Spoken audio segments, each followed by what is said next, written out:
Dans Hébreux chapitre 11, verset 27, dans la Bible français courant, dans Hébreux chapitre 11, verset 27, certains disent que l'hébreu, c'est Paul de Tarse qui a écrit l'hébreu, d'autres disent qu'ils ne connaissent pas l'auteur de l'hébreu, mais toujours est-il que nous allons néanmoins entrer dans ce livre-là pour décortiquer à un moment donné un passage sur l'histoire de Moïse. On vous dit ici dans Hébreux chapitre 11 verset 27 que par la foi, Moïse quitta l'Égypte sans craindre la colère du roi. Il demeura ferme comme s'il voyait le Dieu invisible.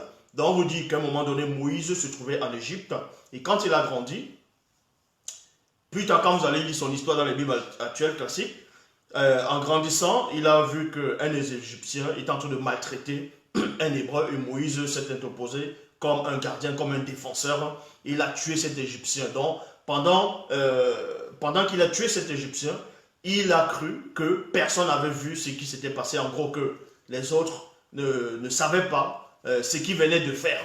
Donc, c'est pour cela que dans le livre des Hébreux 11, 27, on vous dit que Moïse a fui l'Égypte, a quitté l'Égypte par la foi.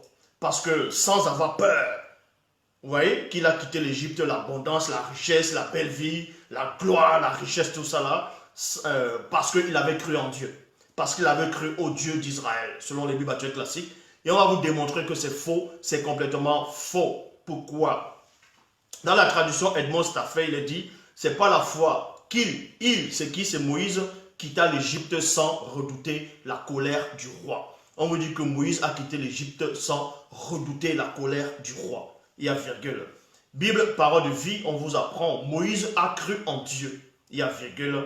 Alors, il a quitté l'Égypte sans avoir peur de la colère du roi. On vous fait croire ici que Moïse a quitté l'Égypte, il est sorti de l'Égypte, il est parti de l'Égypte parce qu'il avait cru en Dieu et qu'il n'avait pas peur quand il quittait l'Égypte. Mais ça, c'est complètement faux. On va vous montrer la contradiction de Hébreux chapitre 11, verset 27. Nous allons voir où cette histoire a bel et bien eu lieu. C'est dans le livre d'Exode, chapitre 2, verset 14 à 15. Il est dit ici, cet homme répondit alors, qui t'a établi chef? Bon, cet homme c'est qui? C'était un hébreu qui discutait avec un autre hébreu. Et Moïse est sorti, il a dit, mais vous êtes frères, en gros, pourquoi vous discutez entre vous? Et l'un des personnages, selon la Bible, a dit à Moïse, mais en gros, qui t'a établi chef parmi nous? Qui t'a établi chef et juge sur nous? Est-ce pour me tuer que tu me parles comme tu as tué l'Égyptien? Vous voyez? Parce que selon la Bible actuelle, Moïse avait tué un Égyptien qui est en train de, comme je l'ai dit, maltraiter un Hébreu. Donc il a tué l'Égyptien, il a caché le corps, il a cru que personne n'avait vu. Et comme je viens de lire ici dans Exode chapitre 2 à partir du verset 14, il y avait deux Hébreux qui étaient en train de se chamailler, de se disputer, qui bagarraient, ainsi de suite. Moïse est venu, parce qu'il n'a pas aimé ça, il est venu s'interposer. Et l'un lui dit, mais tu viens me parler pourquoi? Tu veux me tuer comme tu as tué l'Égyptien l'autre jour? Et c'est là où Moïse a pris peur. Vous voyez? Est-ce que pour me tuer que tu me parles, tout comme tu as tué l'Égyptien, Moïse eut peur et se dit, deux points, Moïse a eu peur. Vous voyez? Moïse a eu peur. Et ensuite, dans sa peur, pendant sa méditation, pendant qu'il a ressenti la peur, voici ce qu'il se dit. Il se dit, l'affaire est certainement connue. L'affaire est certainement connue. Dans d'autres versions, on vous apprend que Moïse dit comment les gens ont su ce qui s'est passé, de ce qu'il venait de faire. Les gens ont su ça comment? Donc, le pharaon, en ayant été averti, chercha à faire mourir Moïse, mais celui-ci se cacha et s'enfuit. Celui-ci se cacha et s'enfuit au pays de Madian, où il s'arrêta et s'assit près d'un puits. Il y a point ici. Donc, je viens de lire Hébreux, chapitre 11, verset 27 et Exode, chapitre 2, verset 14 à 15. C'est là où vous voyez qu'il y a une grosse contradiction. La contradiction, elle est où? La contradiction, elle est tout simplement dans les deux passages. Pourquoi? Le livre des Hébreux, chapitre 11, verset 27, l'auteur de l'Hébreu relate que Moïse a fui l'Égypte parce qu'il a cru en Dieu. Donc, en fuyant l'Égypte, selon Hébreux 11, 27, Moïse n'avait pas peur, il n'avait pas la crainte. Tandis que Exode chapitre 2, verset 14 à 15 affirme le contraire. Moïse, dans Exode 2, à partir du verset 14 à 15, a fui l'Égypte parce qu'il a eu peur de Pharaon, il a eu peur du roi d'Égypte, de ses représailles, parce que ce roi cherchait à le faire mourir. Il n'a pas fui parce qu'il a cru en Dieu et qu'il a laissé la richesse là-bas, la belle vie, ainsi de suite. Non. Donc, les deux passages, les deux livres sont déjà en contradiction. Est-ce que vous comprenez? Dans Exode, chapitre 2, à partir du verset 14 à 15, et Hébreux, chapitre 11, verset 27, il y a un des auteurs qui ment volontairement. Tout simplement parce que l'auteur du livre d'Exode et l'auteur du livre des Hébreux ne se connaissaient pas. Ce sont des époques éloignées, différentes, que chacun a relaté l'histoire. Est-ce que vous comprenez? Donc, et certains vont dire, oui, mais c'est vrai que en relatant l'histoire, ils ne se connaissaient pas, c'était des époques différentes, mais les deux auteurs semblent vous faire croire qu'ils avaient le Mundi, c'est-à-dire le Saint-Esprit. Mais s'ils avaient le Saint-Esprit, donc s'ils avaient la sainte présence, s'ils avaient l'esprit de vérité allait faire en sorte que les deux passages, les deux auteurs, les deux livres soient en accord et non en contradiction. C'est là où maintenant l'anti-vérité va s'installer, tout simplement parce que même dans Exode chapitre 2, verset 14 à 15, n'a jamais eu lieu. Je répète, Moïse n'a jamais délivré le peuple d'Israël en Égypte. Tout simplement parce que cette histoire n'a pas eu lieu. C'est une histoire inventée, trafiquée par les faux juifs. Est-ce que vous comprenez? Mais je ne suis pas en train de dire qu'il n'y a pas eu un puissant prophète, un Moutapeda Moudi, qui a existé. Le personnage a existé, mais qui n'a rien à voir avec le personnage biblique qu'on appelle Moïse. Est-ce que vous comprenez? Moïse, en tout cas, son vrai nom, c'est Boussi. Ce personnage Boussi a bel et bien existé. Il n'a rien à voir avec le roi Saigon d'Akan. Dans les tablettes qu'on va dire peut-être dans la Mésopotamie antique, le Saigon d'Akan, un personnage inventé aussi, qu'ils ont extirpé de la vraie histoire du puissant Boussi. Et maintenant, les biblistes, dont les faux juifs d'abord, ils ont aussi pris l'histoire de Saigon d'Akan, ils ont monté, ils ont fait l'histoire de Moïse biblique que vous voyez là, remplie de confusion, de contradictions. Donc, première erreur. Donc, pour savoir si Moïse est mort ou pas, on vous montre d'abord la contradiction sur sa sortie d'Égypte, sur sa fuite d'Égypte, comme je répète encore dans Hébreux chapitre 11, verset 27, Moïse, on vous dit, l'auteur de l'Hébreu vous apprend, parce que les chrétiens disent que l'auteur des Hébreux, c'est Paul, et qu'il avait le Saint-Esprit. Donc s'il a le Saint-Esprit, il n'avait pas lu l'histoire de Moïse, puisque selon les Bibles actuelles, selon les biblistes et les chrétiens, ils disent que c'est Moïse qui a écrit le livre d'Exode. Donc, Paul n'avait pas lu le livre d'Exode, Paul n'avait pas lu le livre de Moïse pour savoir que si c'est lui qui a écrit les Hébreux, il s'est bourré. Donc vous voyez que les deux auteurs ne sont pas d'accord. Mais ce n'est pas ça que je vais vous montrer. Satan va vous dévoiler, bon, quand il dit Satan ne veut pas que je puisse dévoiler quelque chose, en gros une vérité, cette vérité-là. Dans Deutéronome chapitre 34, versets 4 à 5, on vous dit, puis Yahvé lui dit, dans un moment, Moïse a quitté l'Égypte. Moïse quitte l'Égypte selon les Bibles actuelles classiques. À 40 ans, il va à Mandian, dans la ville de Mandian, dans le pays de Mandian. Dans le pays de Mandian, il trouve Jéthro là-bas, un sacrificateur, et plus tard, il épouse une fille de Jéthro. Et là-bas, là, il a des enfants. Moïse a des enfants avec cette femme-là. Donc, 40 ans après, il repart en Égypte à 80 ans pour délivrer le peuple d'Israël. Mais on sait que ça n'a pas eu lieu, c'est pas comme ça l'histoire. Bon, pendant le cheminement, il devait les amener dans un pays où coulait le lait et le miel, là où leurs ancêtres avaient résidé, donc Abraham, où Abraham avait résidé, ainsi de suite. Donc, là-bas à Canaan, où coulait le lait et le miel, et Moïse devait accompagner le peuple d'Israël là-bas. À un moment donné, selon l'histoire de la Bible actuelle, on vous apprend que Moïse a commis une faute, et cette faute-là, Yahvé Adonai Elohim, Jéhovah l'Éternel, a dit à Moïse, parce que tu as commis cette faute, tu vas voir le pays de Canaan où coule le lait et le miel avec tes yeux, mais tu n'y entreras pas.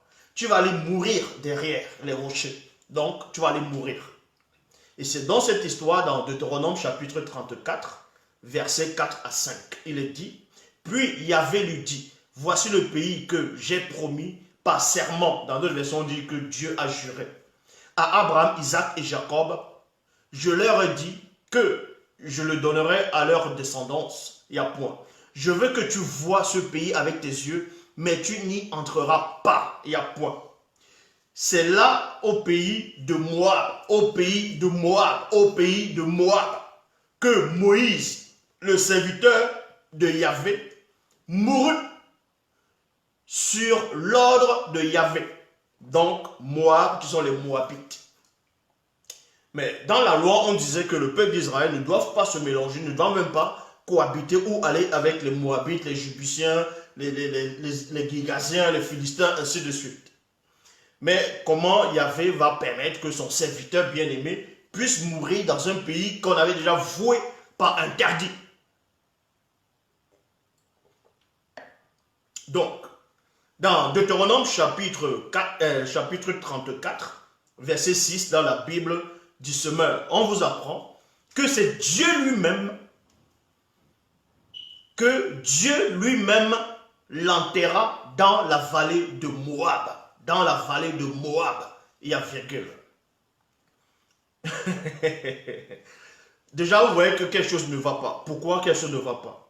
Avant de voir si Dieu lui-même, est-ce que c'est Dieu lui-même qui avait enterré Moïse ou pas, vous allez remarquer quelque chose. Vous allez remarquer que Jacob, écoutez attentivement, par rapport à l'histoire de un des patriarches qui était mort en Égypte, selon les Bibles actuelles classiques, il avait fait jurer à ses enfants, que son squelette ne doit pas rester dans le pays d'Égypte, donc selon eux, un pays d'étrangers. Et quand il est mort plus tard, les enfants d'Israël, en sortant, ils ont pris le squelette de leur ancêtre, ils sont partis avec, parce que selon eux, l'Égypte, c'est un pays étranger, c'est un pays impur.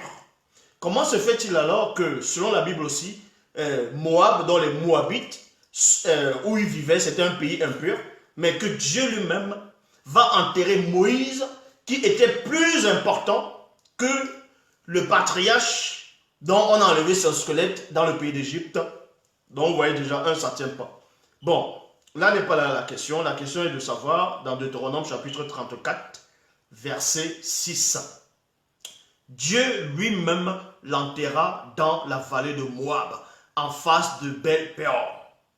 Et jusqu'à ce jour, écoutez attentivement, jusqu'à ce jour, personne, écoutez attentivement, vous pouvez vérifier dans toutes les versions des Bibles actuelles classiques qui existent, on va toujours vous dire que jusqu'à présent, jusqu'à nos jours, personne n'a trouvé où Dieu avait enterré le corps de Moïse. Où Moïse, c'est-à-dire on a enterré son corps. Jusqu'à ce jour, on a dit personne. Je dis bien, quand on dit personne, c'est personne. La Bible dit ici, personne. Je répète, Deutéronome chapitre 34, verset 6, Bible du semeur. On vous dit, déjà la Bible du semeur, non, parce que Satan il sème le mensonge là-dedans. Mais bon, Bible du semeur, Dieu lui-même, dont Dieu est descendu, il a pris Moïse, il a creusé le sol, il a mis ou bien il a fermé les pierres. Waouh! D'autres vont dire non, Dieu est tout puissant, il est dans le ciel parce que le ciel le contient. Donc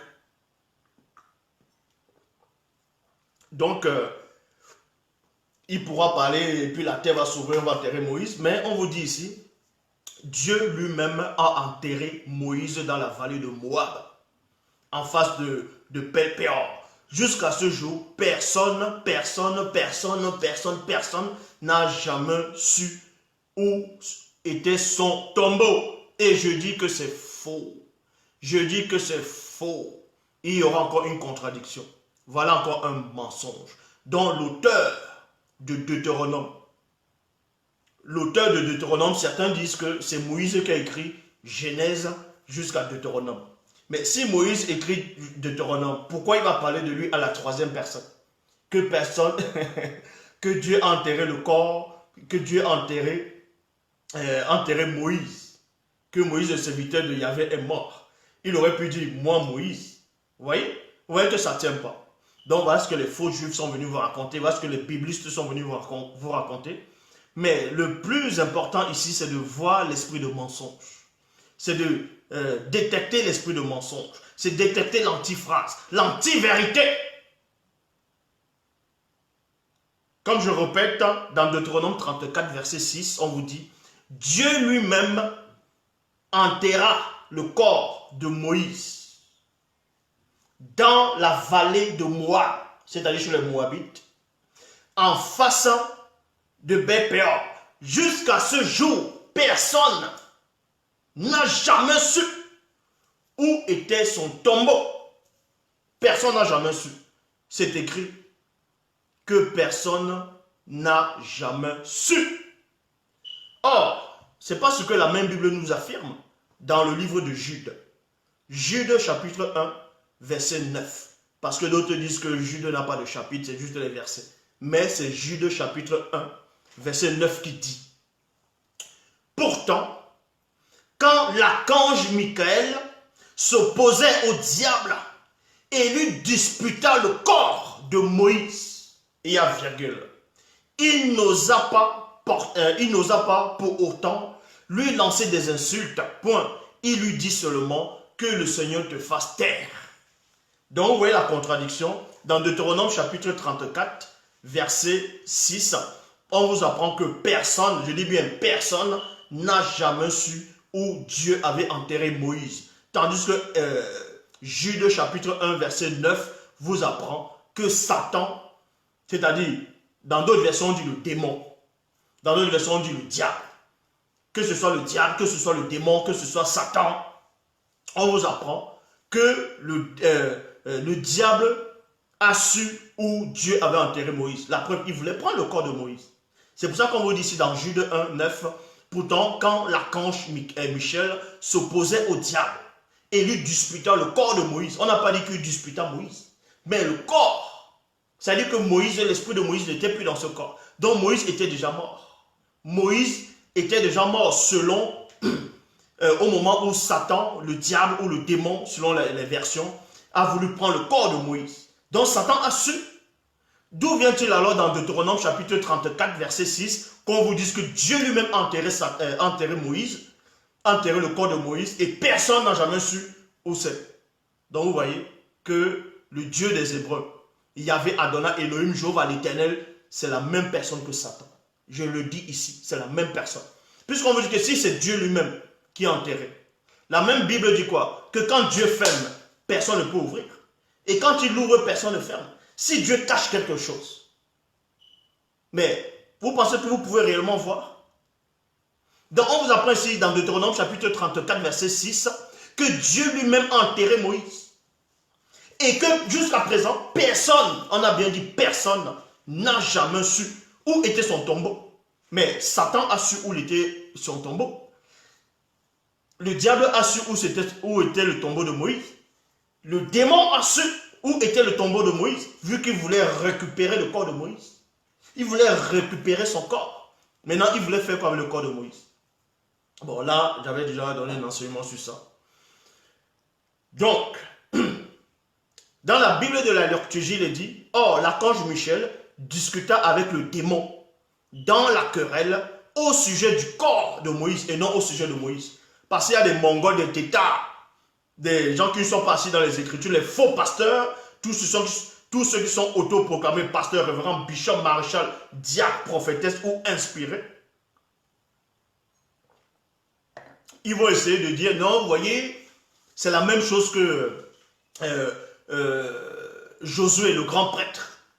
Que la même chose que Josué, que Satan s'est placé à côté de Josué et il a commencé à l'accuser dans le livre de Zacharie.